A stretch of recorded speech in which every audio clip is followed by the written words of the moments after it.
Hey guys, it's Lisa Z from RCP here. Today's very special episode comes to you live from Nashville when the RCP team was there a couple weeks ago at CrimeCon.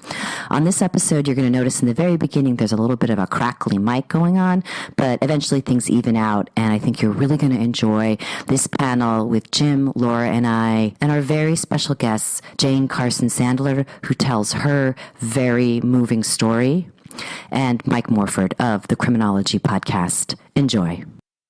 Ready, everybody? Well, look at it. There's people here. There's people here. Everyone's ready to go? All right. Let's make this a great podcast.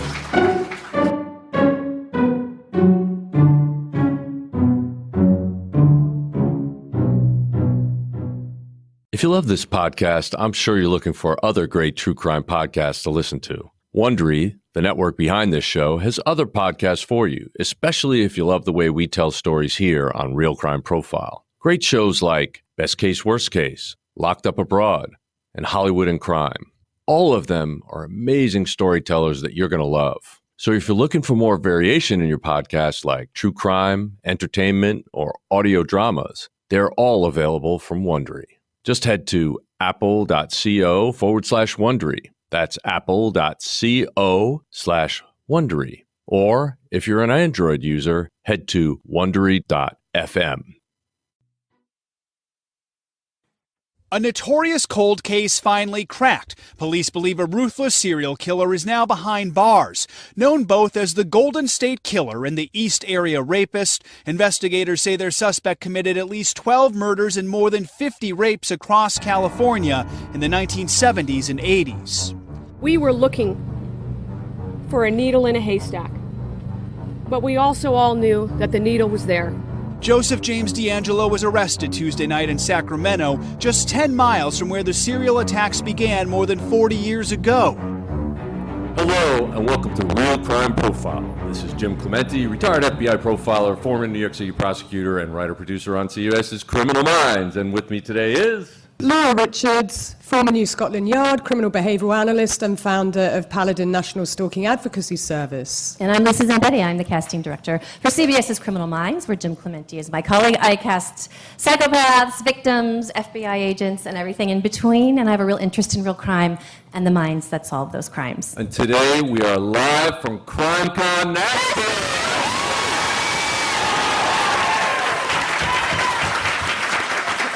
Thank you so much, everybody, for coming. And we have two very special guests with us today. Hi, I am Jane Carson Sandler, victim number 5 of the East Area Rapist. Thank you for being here. Let's give Thank her. you, Jane. And My name is Mike Morford. I co-host a podcast called Criminology. In Season 2, we are covering the East Area Rapist Golden State Killer case.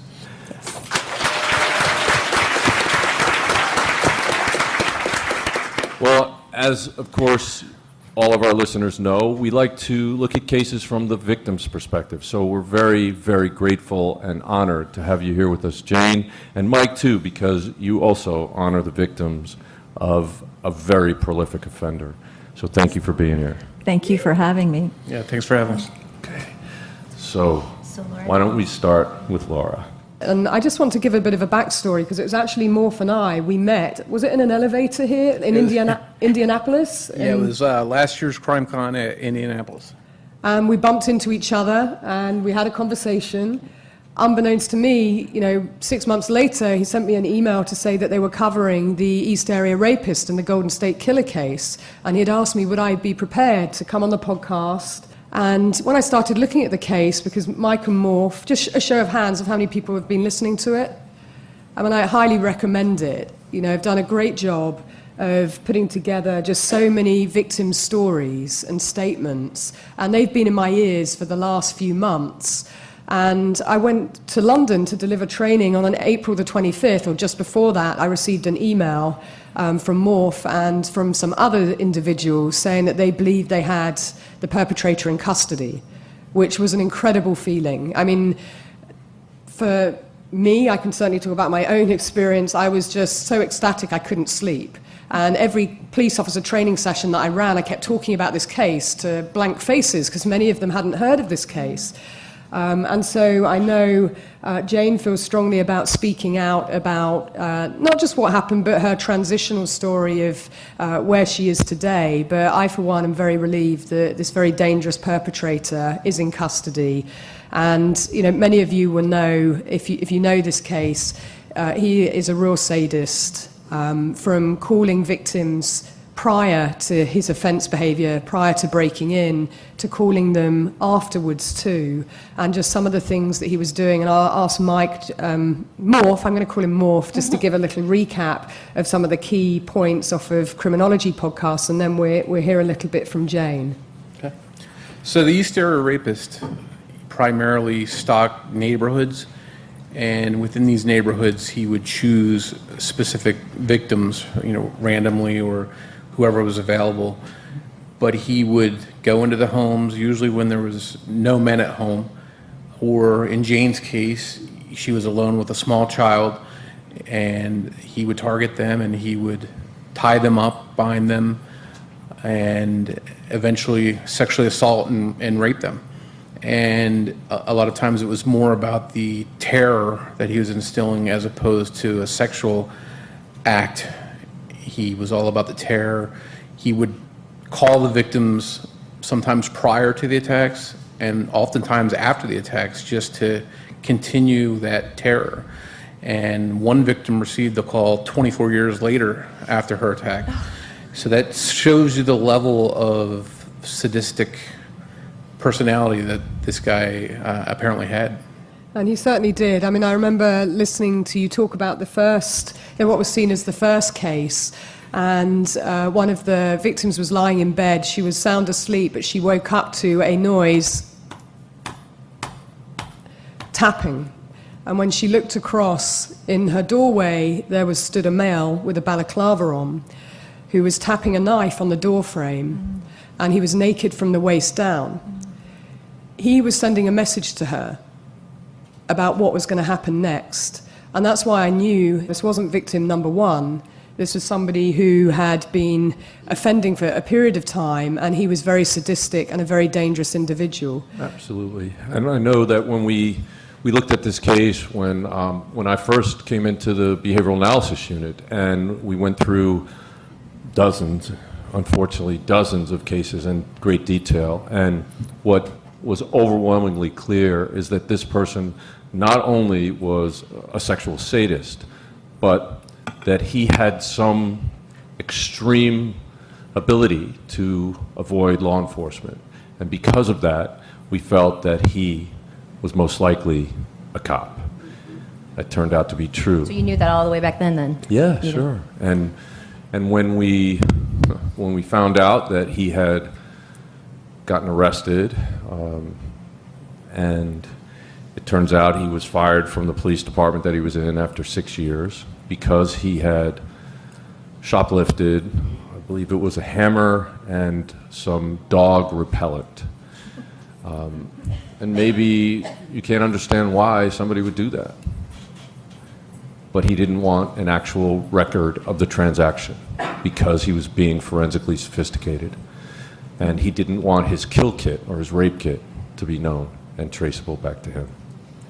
So that level of sophistication tells us that this guy really knows what he's doing in terms of MO and criminal sophistication.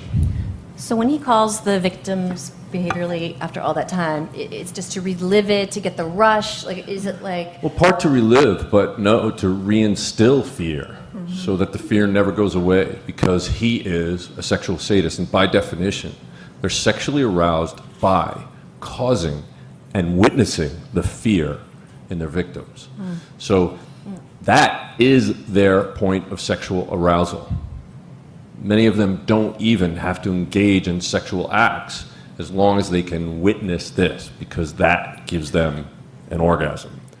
And he would spend a lot of time in the houses. You know, he wouldn't just break in, commit the offense. He would actually stay there. He'd open the refrigerator. He'd sometimes eat something at the address. He would keep going back and forth in and out of rooms. He enjoyed being in the room, and he certainly wasn't put off if somebody had a child. He certainly wasn't put off if a man was in the house, or even if there was a dog. He felt that he could control all of them. So he was sophisticated at the start, he was talking as if he was with someone else. He would just try and distract and make it sound as if it was a different type of offence. And I was just so pleased to hear that he had been caught, because someone like him doesn't stop completely. And I just want to make comment on a news headline that talked about his former fiancée and blamed her. And the headline read that she breaking up with him had fueled his behaviour.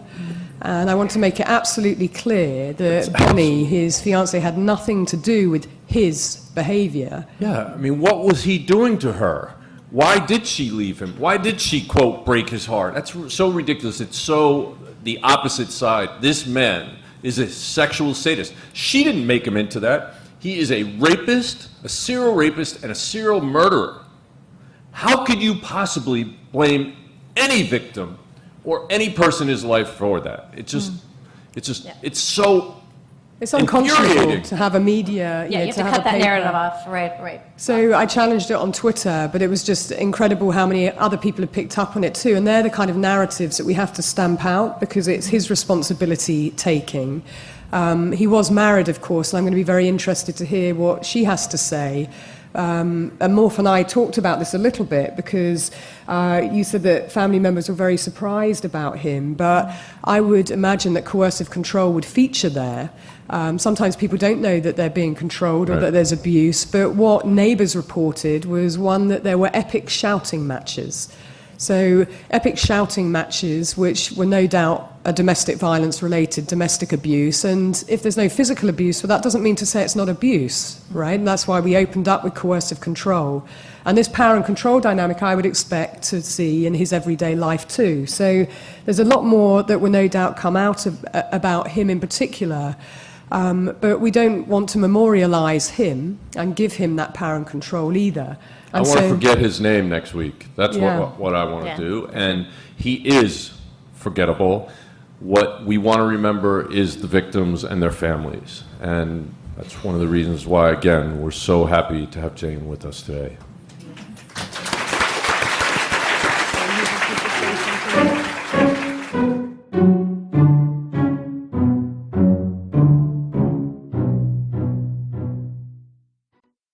We were able to get some discarded DNA, and we were able to confirm what we thought we already knew, that we had our man.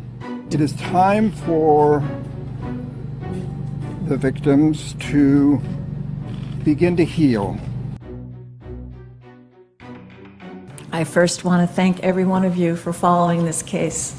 I had so many people come up to the table today with tears in their eyes, and it caused me to have tears in my eyes, because I know that friends and family have always stuck with us, but to see so many of you that care and have been following this and are just you're so grateful as we are that this perpetrator is behind bars, and that just means so much. So I just want to thank you. Also, about a month ago, a girlfriend of mine said, "What can I make for your birthday?" And I said, "Oh, just make me a bag, and East Area Rapist, Golden State Killer on it." And she says, "Well, you want to say anything else?" And I said, "Yeah, you tell them that we'll see him in court."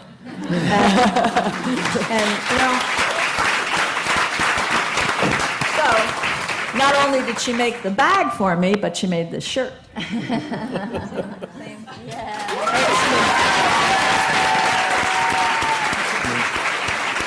It's all good. It's all good. Well, I'll tell you a little bit about my story. So if I get a little emotional, please understand.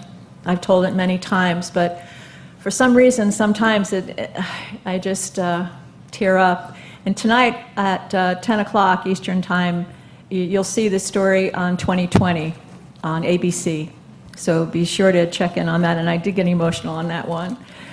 It was, oh, thank you for the Kleenex. Okay, it was October 5th, 1976. I was 30 years old. I was married to an Air Force officer stationed at McClellan Air Force Base. I had a 3-year-old son, and I was getting my Bachelor of Degree in Nursing at Cal State University in Sacramento. And I was also in the Air Force Reserves at Travis Air Force Base. So 2 weeks before the assault, I came home from class one day and I realized that all of my rings that I had purchased or had been given that came from Thailand were missing from my jewelry box. And I called my husband and I said, what on earth what did you do with my rings? Did you send them out to be cleaned? And he said, no, why would I do something like that? And I thought, that's probably a pretty stupid question. So anyway, I had been robbed. So the police came and they, sure enough, they did fingerprints and the whole bit. And he had come through my son's bedroom window. Well, at that point, we didn't know anything about the East Area Rapist, Golden State Killer, so I wasn't alarmed, really. Okay, I was robbed, but, and I don't know that he took anything else.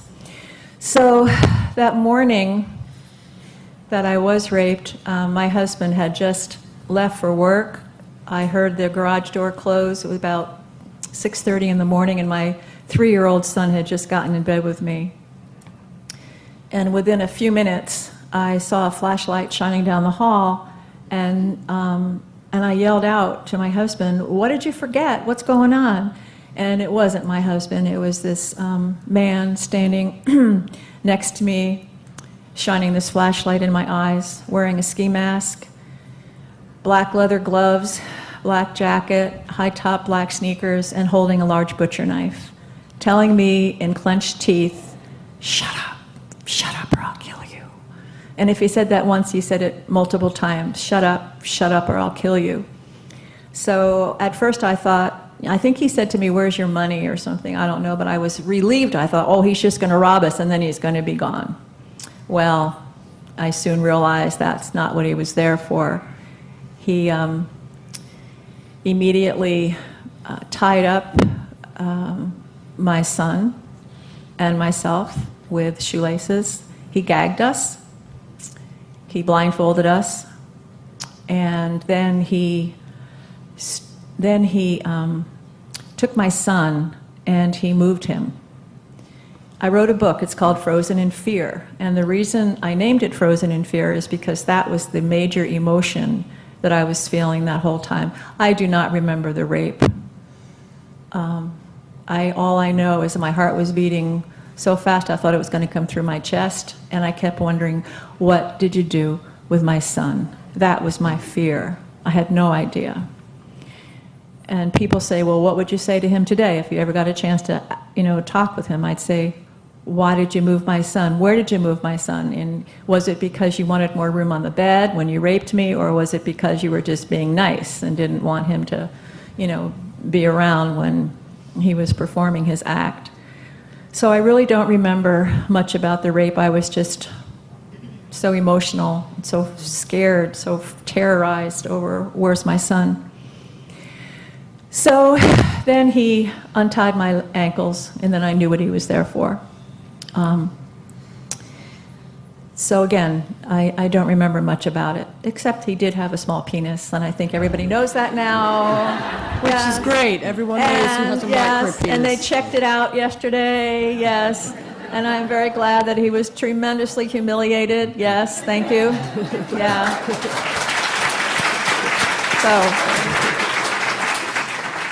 And then after that, the fear continued because he took towels and sheets and he started tearing them very methodically. And he took a long time doing that. And I thought, okay, now what is he going to do? He's raped me, he's moved my son. What is he going to do with these sheets and towels that he's tearing? Is he going to hang us? Was he going to bound us up? What's he going to do? Well, thank goodness he didn't do anything. He went in my drawers a couple of times, opened up the dresser drawers, and then he'd go in the kitchen, and I'd heard pots and pans being rattled as though he was cooking something. It was very bizarre. And then he'd come back in the bedroom, and he again would say, don't move or I'll kill you. I'll come back and kill you.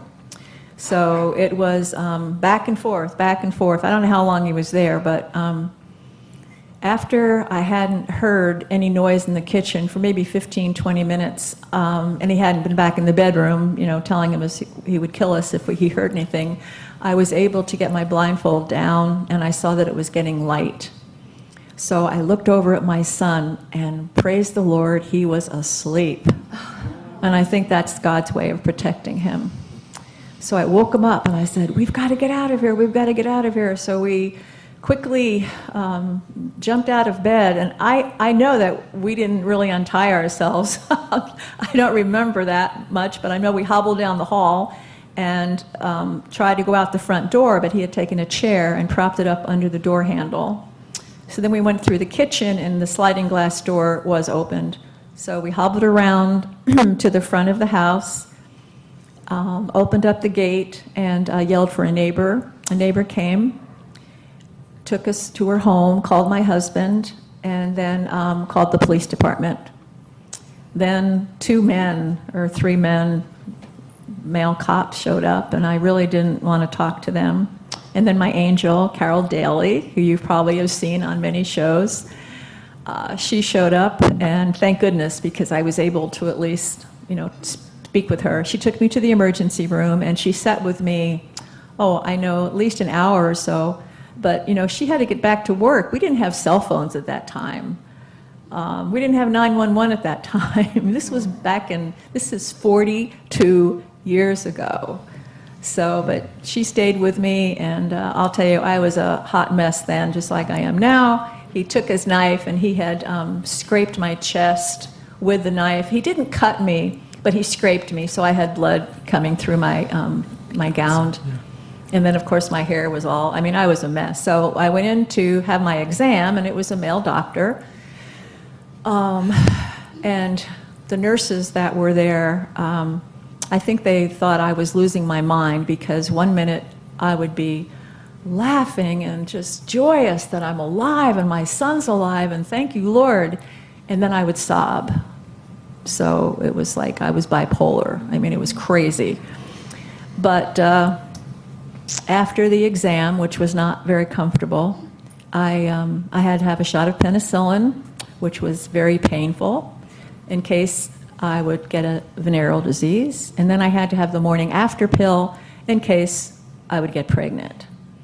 So then I go home, and at that time, we didn't have advocates, rape crisis advocates at the time, so I didn't have anybody with me. I go home, and of course I hated my home. I felt so violated that I didn't even want to go in it. And my husband put an alarm system on the home the next day. And of course, every day there was Inspector Richard Shelby at the house and Carol Daly at the house with more questions. But one thing that has never left me is when helicopters fly overhead, it's like a flashback, because I hear, because every night after my attack, the helicopters would hover over the neighborhood with lights shining, in the different, in the neighborhoods, just looking for this perpetrator. And also, it's hard, to see anybody on TV with a ski mask on or ski anymore, because that just frightens me. And then for the longest time, I was always looking at men's shoes to see if they were wearing those black high-top sneakers. So anyway, after that, I waited too long. I probably waited 5 months before I went to the Rape Crisis Center in Sacramento. I should have gone right away, but I thought, hey, I'm a nurse, I'm in the military, I can handle this, I'm strong. Well, I found out that I wasn't strong. So once I went to the Rape Crisis Center, I met other women that had been raped, and I realized that my emotions were very similar to theirs, and I wasn't going crazy. Then I was writing a pamphlet for a school assignment at Cal State, so I was able to go out and interview other women that had been raped. So that was healing for me, very healing. Then we moved, then my husband and I were actually, we separated, but we did get back together, and we moved to another base. And I just kind of put this whole situation on back burner, because I had my career. I had my nursing career, my military career. I was a mother, I was a wife. So I really, for many years, it was just there on the back burner, and I wasn't really affected by it. But then I read the book by Purpose Driven Life. I'm trying to think of his name. Rick Warren, yes. And I thought, that assault, I'm not going to let that define me or defeat me in any way. And I'm going to use this experience in a positive way. I'm going to make my mess a message. I'm going to turn my pain into power. And I'm going to go from being a victim to a survivor to a thriver. Thank you.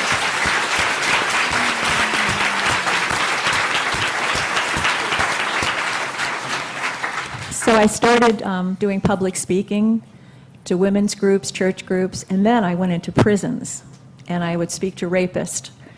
And this was really awesome because you will not believe how they responded. I would say to them, okay, I want you to close your eyes, and I want you to pretend that I'm your mother, your lover, your sister, your best friend. And then I tell my story because I would want to sensitize them to the effects of, what they had done to their victims. And when I was done, they were so mad. I'd kill that son of a bitch if he ever did that to my sister or my mother or my lover. And I say, well, that would get you right back where you are today. But they never realized, what the effect of their behavior had. So I enjoy doing that. I enjoy going to prisons. But and then I wrote my book, Frozen in Fear, and that was really healing for me. I'm sold out right now, but you can get it online on Amazon. Yay! Thank you. And that took me a year to write. And my husband, who's here, he was so great. He'd always cook the meals, and he was so patient with me over that time because it wasn't easy because I was reliving everything again. So then, 2 years ago this summer, in June, I was in Maine, and I received a letter from the Sacramento Police Department telling me that there was going to be a $50,000 reward put out by the FBI for the identification of the Golden State Killer, of the East Area Rapist Golden State Killer. And probably there would be media coverage following that announcement.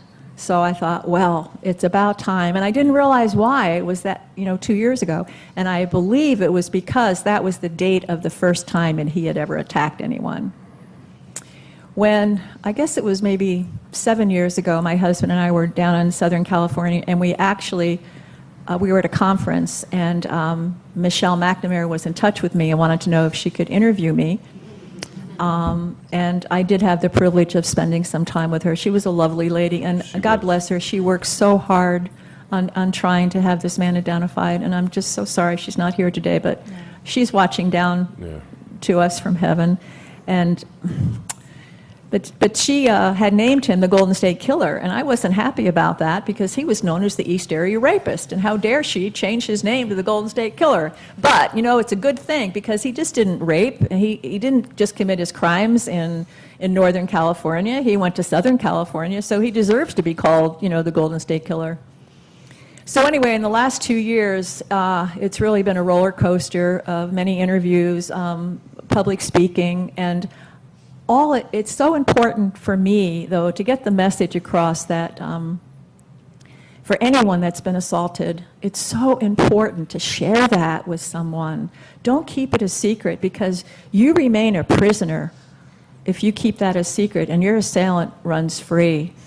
If it's a best friend, if it's a therapist, I don't care, but get rid of your shame. I carried that backpack of anger and shame and revenge and regret and you name it. I carried it for a long, long time.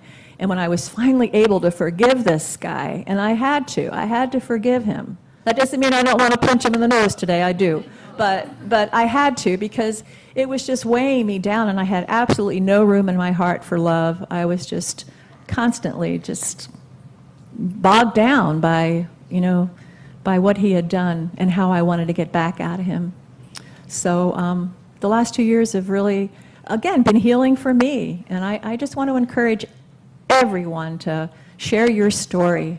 Share it. help, because by sharing it then, you'll help someone else, and then they'll reach out and help another, and that's what it's all about. And then you need to get your story validated, and don't keep it a secret. And we all need to be validated. We need to be heard. Mm-hmm. We need to be said, yeah, Susan or Jane or Mary, I hear you. Or Bob or Tom or Billy. We know that's true too. Yeah. And thank you for bringing that up, because I think men need to also maybe get some therapy after their loved one is assaulted. Because what do they know about how do you handle a victim? How do you handle a wife that's been raped? There's no experience there. And they have so much inside of them of anger, you can imagine. I think my husband would have killed this guy if he had caught him, right after. But they need support, and they need help too, and get rid of that shame that, oh my God, my wife was raped. Back in the 70s, back in 76, we didn't talk about it. I mean, being raped was you just didn't talk about it. I remember going to an Officers' Wives Club function, and all the women there were talking about the East Area rapist and how he was cutting off women's nipples, and they went on, and I just sat there in shock, and I went, you have no idea. But I could not tell them that I was a victim because I was so ashamed. I felt guilt. Did I cause it? What was I wearing? All those feelings. And rape is not about sex. Rape is about power, and rape is about control. And that is what this monster was about. Power and control.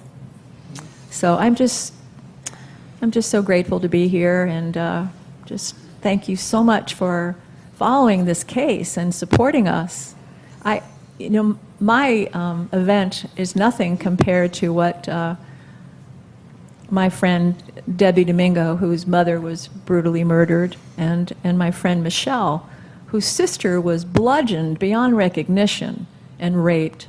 And they're with me at my booth. And then Margaret, she's not up here now, but she was 13 when he raped her. It's hard to get your head around, folks, but thank God he's behind bars. So thank you. Thank you.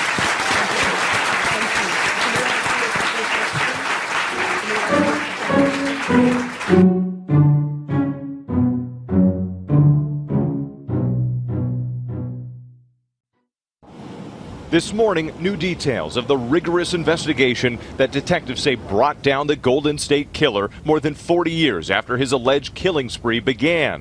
Law enforcement sources telling ABC News they used a genealogy website to help connect Joseph DeAngelo's DNA to past crime scenes, taking that evidence and then comparing it with family members within the online database until they found their suspect.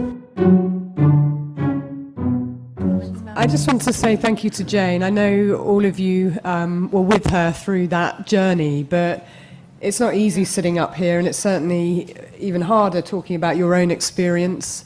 But you have helped so many people, Jane, by doing that, certainly in this room and also in other forums when you talk to other people who have been victimized and keep that secret.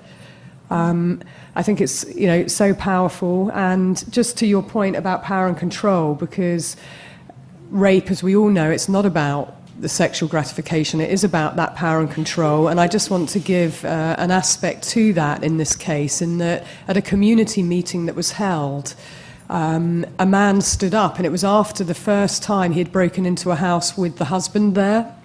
And the man in the audience stood up and challenged the police and said, I just don't believe you that he broke in and there was a man in the house and he still raped the wife in front of him. I just can't believe that happened. And the police put him straight and said that's exactly what happened. Now, 3 weeks later, that man who stood up, his house was broken into by the same individual, and he raped his wife in front of him. Now, that is about power and control. That's about someone saying, I am the all-powerful. Absolutely. And I would be surprised, it would be the 1% of cases that power and control isn't seen in his everyday life. And there will be aspects and elements of it, to the point that Dennis Rader, who gave himself the moniker bind, torture, kill, well, he used to measure the blades of grass So when his partner said there was never any domestic violence, well, she may well have been talking about physical abuse, but somebody who measures blades of grass, again, people talking about his behavior and the power and control. So I think it's really important that people do frame it in the way that we understand it and, talk to the partners and ex-partners, because these individuals, these perpetrators do have relationships and they do get married. And the quality of those relationships are what we talk about on the podcast and in my everyday work, coercive control. Absolutely. And I want to add that, Jane, I was victimized when I was a kid, and at the time, I worked the investigation with the FBI, and I would eventually be recruited and become an FBI agent as a result of that investigation. But when we actually locked the guy up, I was so worried that it was going to hit the news. I was so worried that the people that I worked with would find out that I was the victim of a sex crime. And it was a very, very difficult time in my life. Since then, though, after I did get into the FBI, I actually was put on the squad that had just finished investigating my case. And instead of feeling like I had to hide it, I was working with people who helped me lock the guy up. And so it totally turned everything on its head, and the shame was gone. And you talk about forgiveness, which is a very difficult thing for a lot of victims of crime, and I applaud you for getting to that space. And I didn't get to that space until I was speaking almost 10 years later in Toronto, and I was speaking with, I think his name is Sheldon Kennedy. He was a hockey player that was also victimized as a kid, and somebody stood up in the audience and said, "Have you forgiven the guy?" And I was like, well, I've never even considered that. Why would I forgive him? I mean, he never asked me. And then I said, you know what? I forgive him. And it was like the first time in 20 years, the weight was lifted off my shoulder, because that anger, that hatred, that I need to get him back was still there, even though he had been locked up. And so I do applaud you for getting there. I'm happy I got there. And it's something that you have to do at your own pace. Yeah, you you can't don't have to force get it. there. No, you don't Yeah, have because- to get there, Yeah. but you may find that it helps. Yeah, I mean, I feel like in my case, I don't care to forgive, but you can forget and you can move on, and so it doesn't control you. So I'd like to mention that too, that forgiveness is such a personal thing, and it's not a microwave event. I mean, it takes a long time, and it takes a lot of prayer in order to do something like that. But I finally, it's not for everyone, and I'm not saying you have to do it. You don't. It's just definitely a personal thing, but it just took a lot of time and a lot of prayer for me to get to that point. But as Jim said, it's very freeing. And you talked about Jane, your husband, and his support. Now he's also in the room as well. And can we pay tribute to him? You Because may. his- Well, this isn't the same guy that was with me when I was raped. No.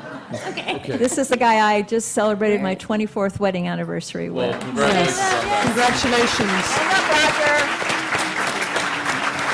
There he is. He's my rock. Morph, do you want to just tell us where you are with your podcast as well? Because you were the first podcast to break news, were you not, that he had been arrested? And just tell us where you are in the season. Yeah, so, when I got the news, I got a text from somebody that said, our boy's in custody, and I didn't necessarily believe it, and I checked with another source, and they replied and said, yes, but don't say anything. So for 2 hours, I'm sitting there like, I got to tell somebody. And I was like, I can't wait to share this news. And then I got a thumbs up to share it, and I did, and it was surreal. But we were planning 12 episodes of our podcast on the case, and we got to around episode 10, and that's where the murders start in Southern California. And then this came, and, as bad as things were for the rape victims in Northern California, he sunk to an all new level of depravity in Southern California. Jane mentioned a little bit Debbie's mother being killed, murdered, and her boyfriend, and Michelle's sister, and being bludgeoned, and just awful, terrible crimes that he committed down there during these sexual attacks. And I know for a fact you didn't sleep for about 48 hours because I was in the same state, but watching what you were putting out on Twitter. And, it's just so great when you get good news. Yeah. And, certainly so many victims. I just, in terms of when you listen to your podcast in particular with Mike, you hear so much about the script that this particular individual kept to and then obviously escalated his behavior. But the detail that you went into, and they put the victim's voice at the center of it, which, we're now hearing more and more, aren't we? And, I think the Real Crime Profile and the work that's, being done by Jim and myself and others, it really is, Jane standing up, it really is making a difference. We really are changing the narrative. And that's an important point. I just want to, acknowledge you and Mike for doing such a great podcast. And I think have you got 2 more that are about to drop? Or we've got 2 more coming up, but there's so many developments in here, we're probably going to keep going until we get all the answers. But right. we were very fortunate enough to have people like Jane and Michelle and other victims that have come forward, survivors, and some great investigators. Paul Holes. Give a shout out. Just some really great people that have decided to come on and help spread the word. Even, Richard Shelby and Carol Daly and people that retired decades ago that still care about this case to help keep it going and get the word out there. And it's been a really great experience with everybody. All right, well, unfortunately, we have to go, but we are literally out of time. And we really appreciate you coming and listening to Real Crime Profile, but also for honoring Jane for the hero she is. For the hero she is.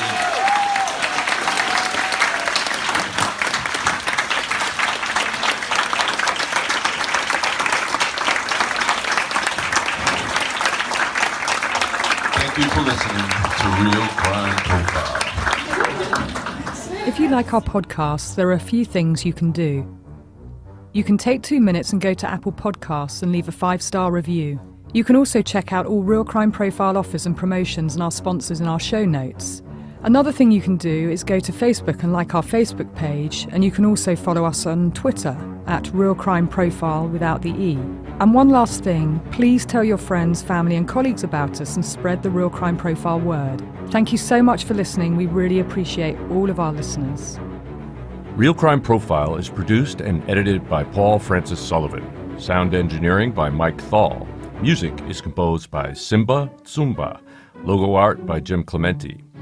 Real Crime Profile is produced by XG Productions and distributed by Wondery. For advice and support if you're experiencing stalking in the UK, you can contact Paladin National Stalking Advocacy Service on 0203 866 4107, or you can go to the website where there's a lot of information and advice that you can follow on www.paladinservice.co.uk. If you're experiencing domestic abuse, you can call the National Domestic Violence Helpline for free on 0800 2000 247. In the US, if you're experiencing domestic abuse and need advice, shelter or counselling, you can call Genesis, the 24-hour hotline, on 214-946-4357. You can also go to their website for further advice or support, www.genesisshelter.org.